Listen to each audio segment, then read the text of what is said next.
come every time you do doggy to girls queef? Why when you get turned over, why does it always go?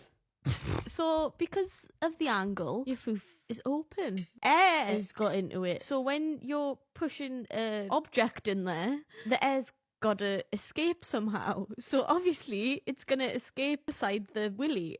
Okay, so what is a queef? Well, queefing is an involuntary bodily function that occurs when trapped air is released from the vagina.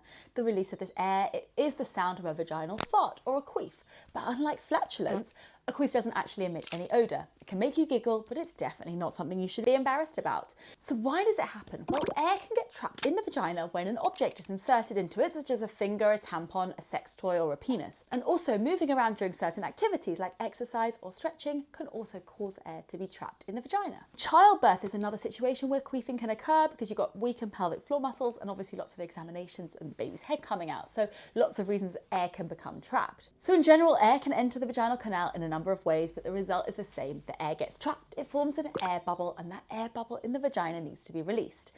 Although any exercise can cause a queef, certain yoga poses like inversions are also more susceptible to causing these noises. Generally, it's nothing to worry about and it's not harmful, but in some situations, if you notice that queefing is happening frequently, or you notice it's accompanied by a foul smell, it can be a sign of either pelvic floor dysfunction or actually something called a fistula, where there's a connection between the rectum and the vagina.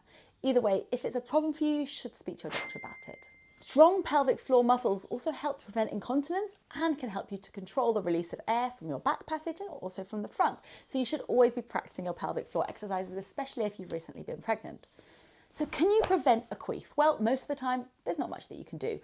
During intercourse, you could try keeping that finger or the sex toy or the penis inside the vagina rather than removing it frequently, and also use plenty of lubricant. But for most people, queefing is a normal, albeit maybe annoying bodily function, but it's nothing to be ashamed or embarrassed about. And it's a very common thing that most people with a vagina will experience at some point. So if this is something that you have noticed, let me know your experience below.